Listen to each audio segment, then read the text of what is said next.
Good morrow, scholars. Welcome to a new book series. I finally found one. Um, I would have gotten others, but I won't go into that. Anyway, it is called Asylum by Madeline, I'm going to say Rao? Rue? I don't know. I'm not sure. It's got an X at the end, so I assume it's French. And I knew someone named Madeline. Anywho, once you get in, there's no getting out. I feel like there's a song that's like that. What is it?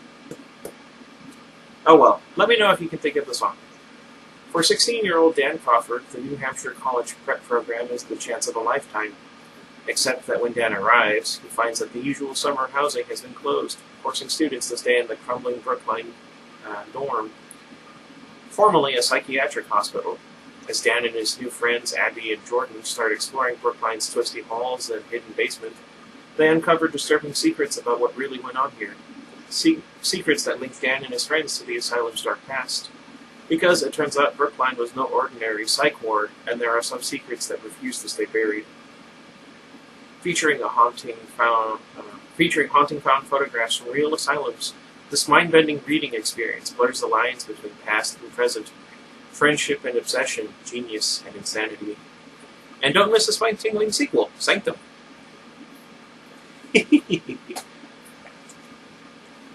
Okay. They built it... Oh, prologue. Sorry. They built it out of stone, dark gray stone, pried loose from the unforgiving mountains. It was a house for those who could not take care of themselves, for those who heard voices, who had strange thoughts and did strange things. The house was meant to keep them in. Once they came, they never left. Chapter 1. This is getting interesting. And I like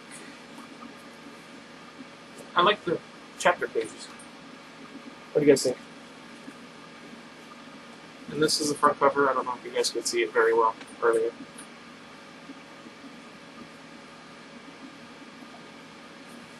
I hope it's a good one. Dan felt like he was going to be sick. The narrow, gravelly road had been jostling his cab for at least 5 miles now, and that was on top of his first day jitters. His driver kept cursing about dents and flat tires. Dan just hoped he wouldn't be expected to pay for any damage. The trip from the airport was already expensive enough. Although it was early afternoon, the light outside was dim thanks to the dense forest on either side of the road. It would be easy to get lost in those woods, Dan thought. Still alive back there? What?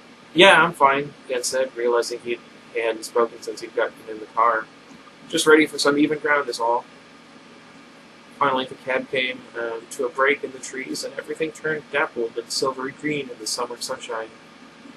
There it was, New Hampshire College, the place Dan would be spending the next few weeks. This summer school, Dan's lifeline, had been the proverbial light at the end of the tunnel all school year long. He'd been hanging out with kids who wanted to learn, who actually did their homework beforehand and not just up against their lockers in a messy dash before the bell. He couldn't wait to be there already.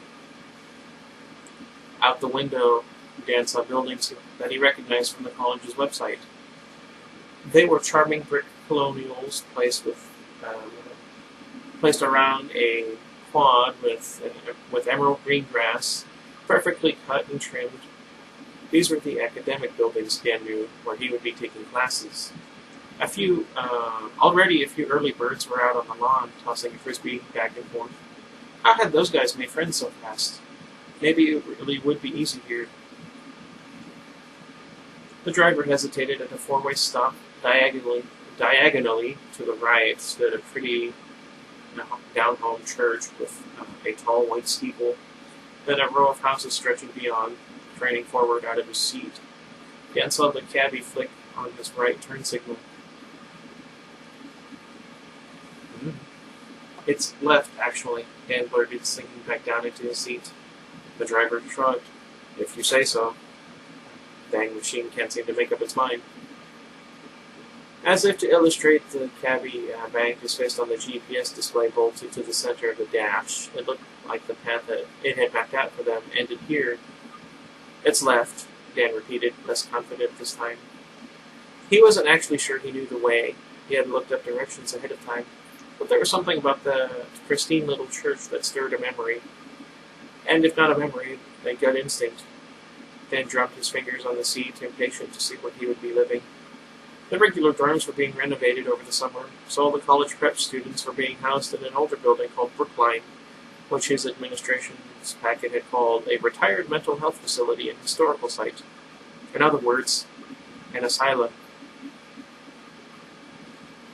At the time, Dan had been surprised to find that there were no pictures of Brookline up on the website, but he understood why when the cab rounded a corner, and there it was.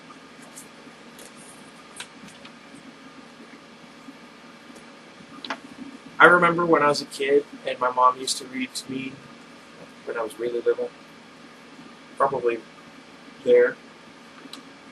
My favorite books to be read were The Magic School Bus, and then many years later, my mom told me how she would skip a bunch of pages and tell me the book was done, so that I would go to bed, and going like that to show me the pictures that she would read. My mom was weird. It didn't matter that the college had slapped a fresh coat of paint on the outer walls, or that some enterprising gardener had gone a little overboard planting cheerful hydrangea bushes along the path. Brookline loomed at the far end of the road like a warning. Dan had never imagined that a building could look threatening. But Brookline had managed that feat and then some. It actually seemed to be watching him. "Turn around now," whispered the voice in his head. Dan shivered, unable to stop himself from imagining how patients in the old days felt when they were checked into the asylum. Did they know? Did some of them have the same weird feeling of panic, or were they too far gone to understand? Then he shook his head. These were ridiculous thoughts.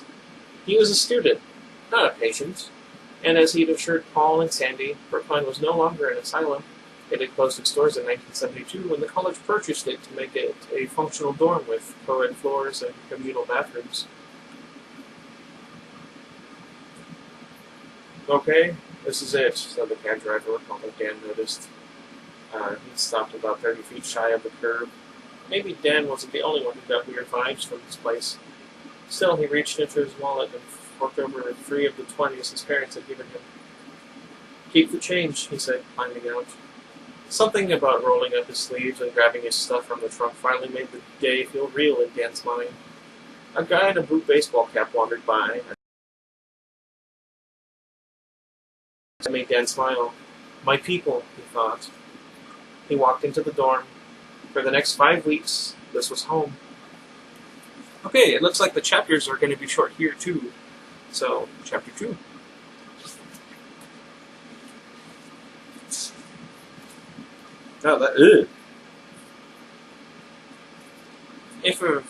If a new BMW in the school parking lot gave you clout at Dan's high school, then Apple products and sheer volume of books seemed to grant the factor at NHCP. What? That's what they were supposed to call the program, as Dan quickly learned. The college student volunteers who were there to hand out room keys and help kids move in, saying, "Welcome to NHCP." And the one time Dan actually called it New Hampshire College Prep, they gave him a look like he was sweet but simple. Ow, my ear.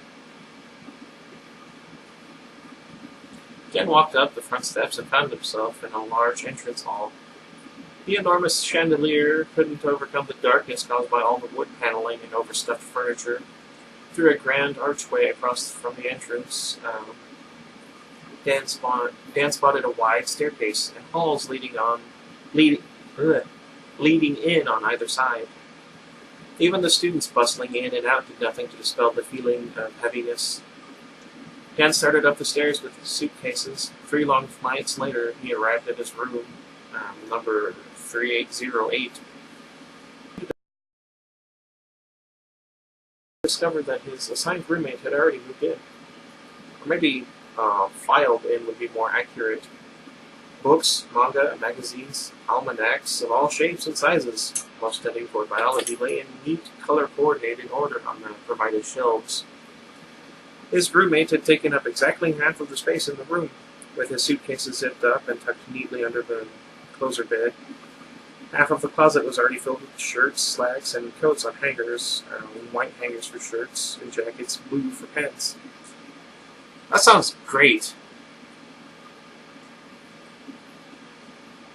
It looked like the guy had been living here for weeks. Wait a minute. Dan hauled his suitcases onto the unclaimed bed, then checked over the furniture that was his for the summer. The bed, bedside table, and desk all seemed to be in good condition. He opened He opened the top desk drawer out of idle curiosity, wondering if he would find Gideon's Bible or maybe a welcome letter. Instead, he discovered a small slip of what looked like film paper. It was old, faded to the point of being almost completely bleached out. Faintly, he could see a man staring up at him, an older, bespectacled gentleman in a doctor's coat and dark shirt. Nothing about the photo was all that remarkable except for the eyes, or to be more accurate, where the eyes had been. Messily, or perhaps angrily, someone had scratched them out. Because I want you to have nightmares. Although I'm probably going to be the one with nightmares. Okay, let's see.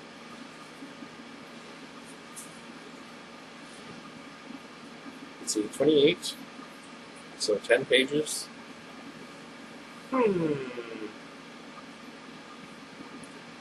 Why not? Daniel Crawford. Dan spun around with the photo still in his hand. A lanky teenager stood just inside the doorway, dressed like a door-to-door missionary, in a starched white shirt, dark tie, and pleated trousers. "Hey," Dan greeted him, waving a little. "You my roommate?" "It looks that way, yes." The sentence came out more earnest than sarcastic. "Felix Sheridan, I don't know, the way I did. Did I startle you?" No, I found this photo. At least I think it's a photo. It could be a postcard or something, I guess. Anyway, someone went to town on it. It's pretty freaky." Dan held up the picture and shrugged. It didn't seem like an ideal icebreaker, but he never was very good at first impressions. "Did you get one of these? Maybe it's a part of a scavenger hunt or something." "Nothing like that, no." Felix blinked his milky blue eyes. "I got my new student pamphlet, dorm safety information, and the course catalog. But that all came in the mail a few weeks ago." "Yeah, I got all that too," Dan shrugged again, awkwardly. "Just wondering. No big deal." Dan put the photograph back in the drawer and shut it. Surely he could get by the summer without ever opening it again. "I could scan the picture and research it for you if you want. Easy enough, really. Just a reverse image search. Although, actually, now that I think about it, it sort of reminds me of..." "Thanks, but never mind," Dan interrupted, wishing he hadn't brought it up in the first place. "Hey, isn't there some welcome party or something that we're supposed to be going to?"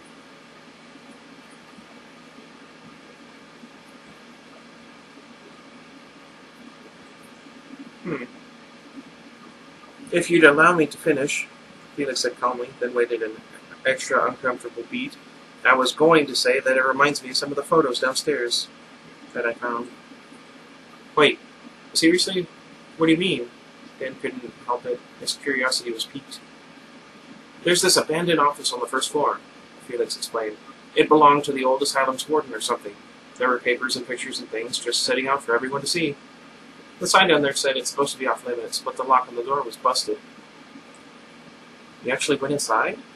Dan wasn't a rule breaker, but then, based on the little he knew about his roommate so far, he wouldn't have guessed that Felix was either. Felix nodded. "I was just there, in fact, and I didn't look too closely, but I'm pretty sure there are some photographs like yours." "Not mine," Dan thought with a shudder. "I'm just the unlucky guy who found it."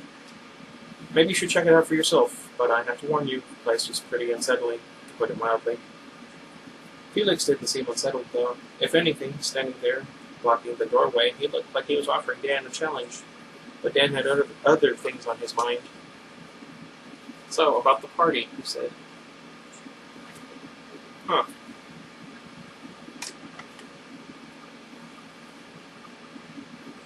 Felix stepped inside and went over to the closet, his hand going right to the navy blue blazer. Indeed, he joined Dan at the door. Have you run into many girls yet? Our floor only seems to have a handful, but I'm betting there will be more at this party. Hey, Daniel. Dan stared at his roommate, trying to add up all the things he just learned about him into one coherent person. He wondered if everyone at this program would be so full of contradictions. In theory, it would make for a refreshing change of pace from high school, where everyone Dan knew was so predictable. In theory. I'm sure there will be girls, yeah, but... Felix watched him expectantly. Listen, I'm not much of a wingman. You might have better luck chasing girls on your own. It made him feel a little jerky, but brushing off Felix like this when he was just trying to be friendly. But Dan found himself wanting to keep his roommate at arm's length, especially when it came to girls. Fair enough. Probably better for not fighting over the same ones anyway, am I right? Dan let out a tiny sigh, nodding. The hallways were jam-packed with kids still moving their stuff in. Many were milling around in groups, talking. Why couldn't Dan have ended up with one of them for a roommate? Look, Daniel Crawford, Felix commanded, pulling him to stop when they reached the main entrance hall. He pointed out the front door to where the students were heading across the lawn. Girls, enough for both of us. Gently disengaging his arm from Felix's clammy grip, Dan went through the door. The day would improve. It had to. Well, I feel like a grown-up. How about you? Dan took another bite of mint chocolate chip ice cream. Felix stared blankly. I'm not sure what you mean. I mean this. Dan held up the little paper dish of ice cream and danced it to the side. This whole ice cream social thing feels like, I don't know, like we're little kids again at a birthday party. He eyed the tiny wooden shovel that had come with the cup. I remember those. The last time I had one was in the 5th grade.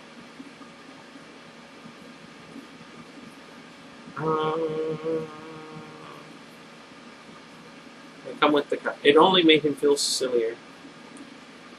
They were in Wilford Commons, a huge cafeteria slash bathroom located in one of the buildings off the quad.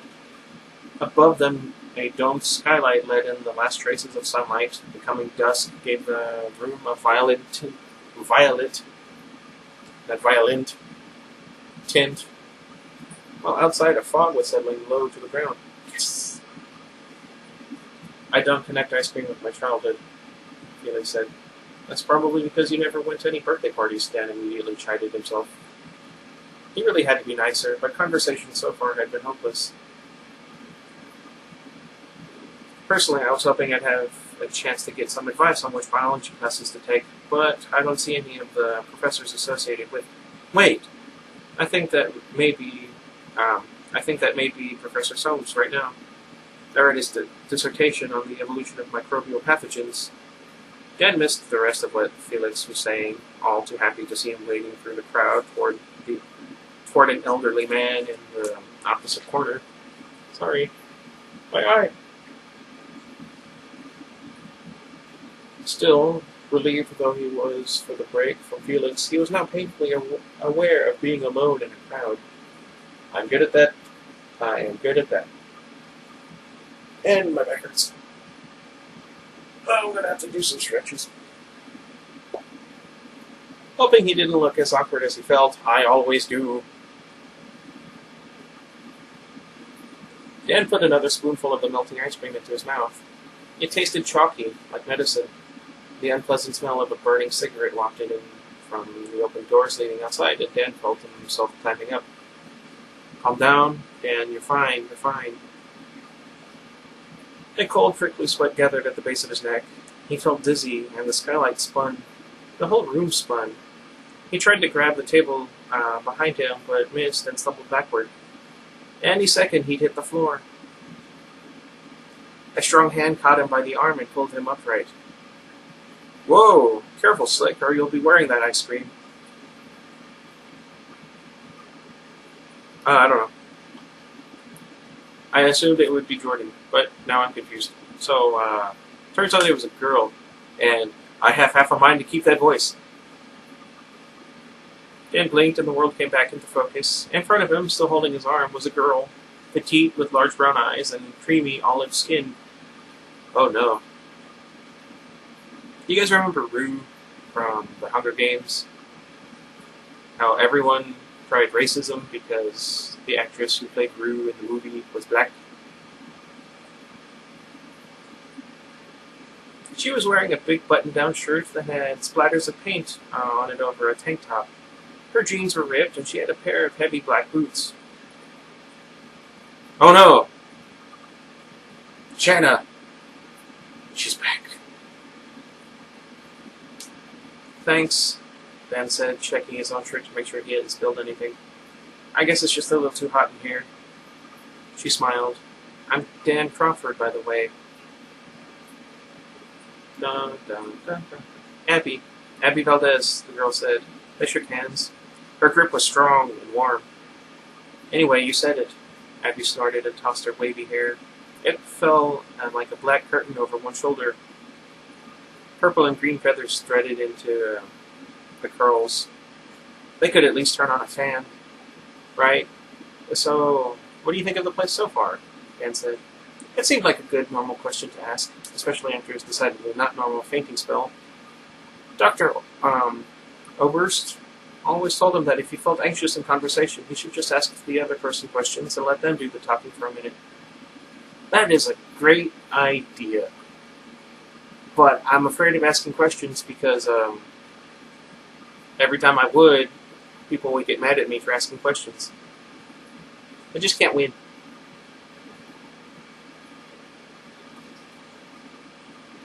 I could live without staying in an old loony bin, but otherwise it's cool. What are you here for? Class-wise, I mean. That sounds like something I would say. Wait, Valdez? Carlos Valdez. He plays Cisco. Okay, I've decided they're related. Anyway, what was I saying?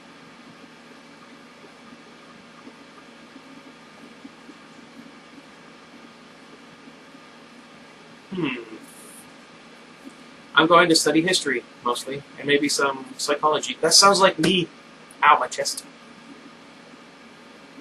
What about you? I'll give you one guess, Abby replied with a laugh, and it's not astrophysics. Dan looked at the paint splatters on her shirt and the dark smudges on her hands, traces of pencil rubbed into the creases of her knuckles and palms. Warfare. Never mind. Art? Got it in one. Abby punched him lightly on the arm. Yeah, the studio classes here are supposed to be great, so I felt like it was a good chance to work on my technique before our portfolios are due for college apps. Oh. But who knows, right? There's so much to choose from. She spoke quickly and energetically, flitting from thought to thought. From thought to thought, with hardly a breath in between. Dan nodded and said, uh-huh, and what he thought were right moments. Without discussing it, they drifted toward the open door. You feeling all right now? Abby was saying. How do you mean? Dan paused at the doorway. Outside, a glow-in-the-dark disc flew by. A dozen or so students were congregated on the lawn, playing another impromptu game of frisbee. Before, when it looked like you were about to pass out. Oh, that. Yeah, I'm fine. I think it was just the heat, and I haven't eaten much today. It was as good an excuse as any, considering he never knew for sure what triggered the episodes. Honestly, though, he was kind of glad it didn't happen this time. He wouldn't have met Abby otherwise. Dan pointed to the students running around on the grass. You into sports much? Me? Abby laughed, playing with one of the feathers in her hair. Not really. At our school games, I'm usually in the stands. I play the piccolo in the marching band. It's not my favorite thing, but Pop says it'll make me look well-rounded to colleges. My sister plays... What does she play? The flute. She doesn't like the piccolo. I've never been one for sports either. They lingered at the top of the steps, watching the game. My dad's a little disappointed. He was big into baseball as a kid. I was a terrible son when it came to a father's hopes and dreams. That was an understatement. His adoptive father, Paul, had gone to college on a baseball scholarship, and he pressured Dan into T-ball and then junior leagues before Dan finally broke down and told him he'd rather go to science camp. Well, if you're here, then he can't be that disappointed. You've got to have a brain. What? Got to have brain power just to make it in. She broke off and started waving vigorously at a guy who was walking toward them. The guy strolled blithely through the game of frisbee, ignoring the player's shots for him to get out of the way. Dan looked between Abby and her friend, feeling his stomach sink. Not that he had any claim on her. He'd known her for all of 10 minutes, but he had to admit he'd been pretty psyched thinking he'd met another person who'd come here alone like him.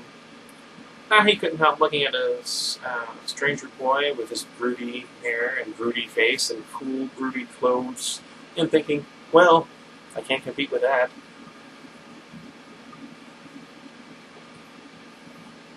Oh dear.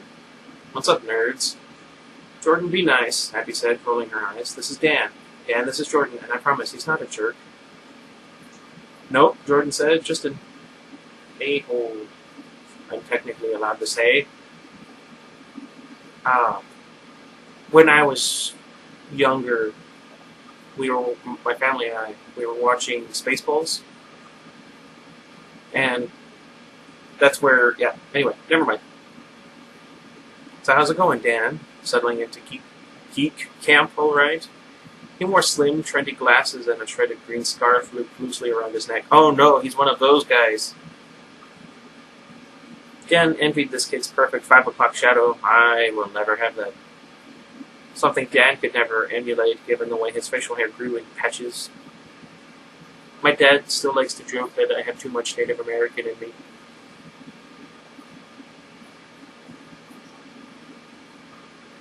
Seriously, Jordan, who are you trying to impress? I'm sorry, Dan. He's just showing off. I met him totally by chance on the bus coming here, and he's really a nice person once you get to know him. Abby squeaked as Jordan hug. There we go. Dan felt a strong urge to look away. He didn't need their canoodling. What? Rubbed in his face. Fine, wiped the slate. Jordan stepped back and swept his palms together, then adjusted his glasses. I'm Jordan. Pleased to meet you. Now stop glaring at me. Abby's not really my type, all right? Heavens, Jordan, that was not an improvement. Huffing, Abby hugged herself, turning to hide the flush sweeping her cheeks.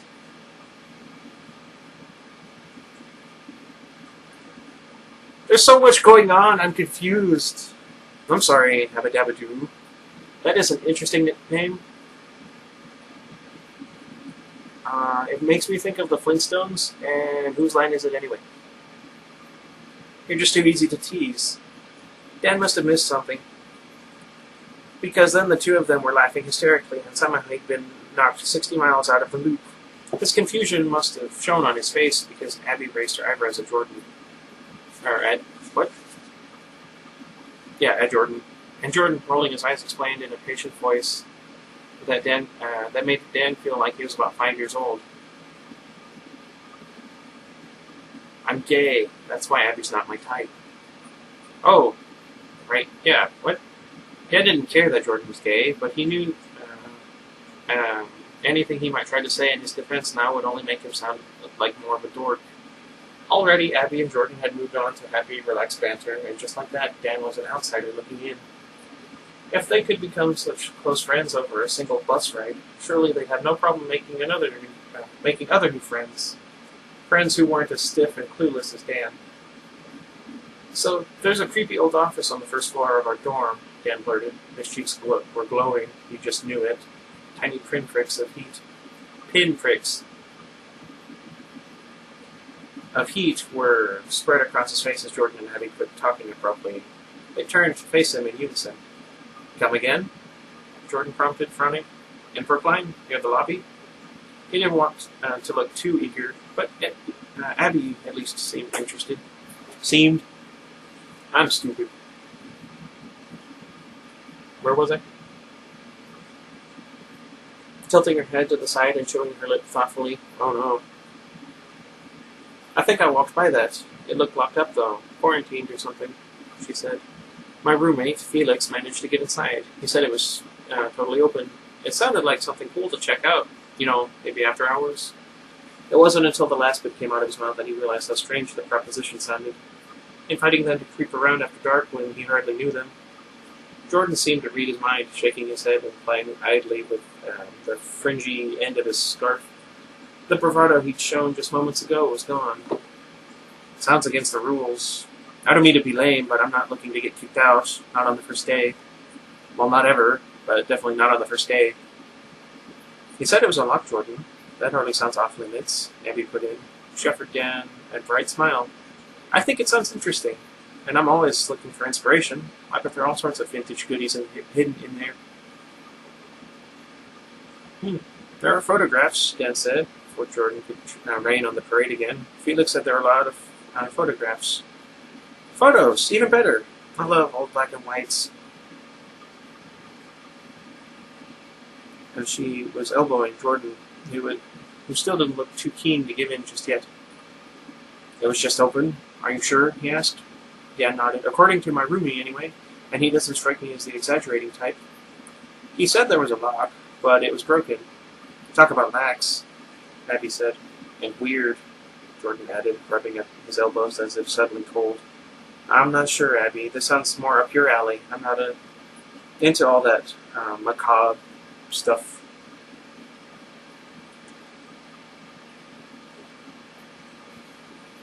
Sounds like me. You're not sitting this one out, she told him firmly. Right, Dan? Abby's eyes sparkled. Of course not. You've got to come along. For a minute there, he'd hoped he and Abby would end up, I don't know. He'd hoped he and Abby would end up checking out the office alone. I don't know. Jordan kicked at an invisible speck on the ground. Just seems risky.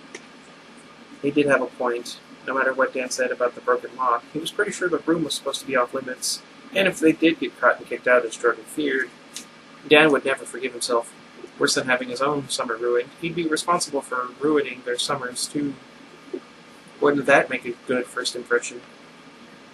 But he felt like he'd opened a Pandora's box.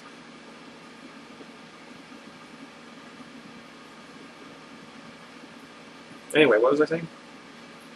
That the possibilities unlocked by a trip to the old wing had already grown and gotten away from him. Plus, if he was being honest, Dan really did want to know if there were more photos like the one he had found in his room. Come on, Dan needled, pointing out Felix's lanky frame weaving through the crowd still in sight. He went in there. How bad could it be? Jordan took a discreet look, then snorted. What are they always saying about peer pressure? If your friends jump off a bridge or something? Well, Dan and I are going with or without you, aren't we, Dan? Abby said with confidence, with a confidence that Dan admired. All right, already. Laughing, Jordan nudged Abby's side. You two win. Let's go jump off that bridge. Okay, so that ended up being way longer than it should have been. Sorry. I was going to keep, like the 12-minute video, but I figured why not? Make this an easier introduction. But let's just go all in. What was I going to say?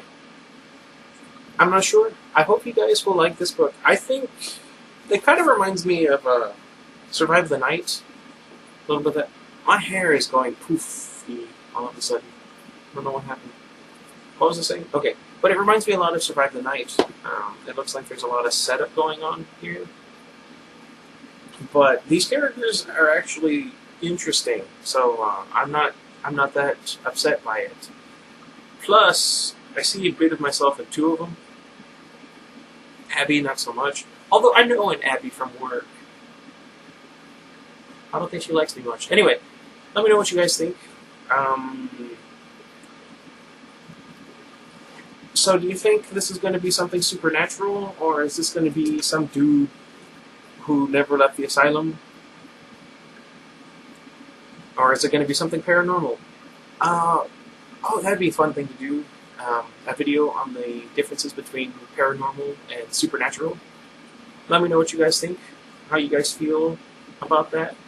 And until next time, goodbye everybody. I don't remember if I said that already or not. Oh well. I need to feed Iggy.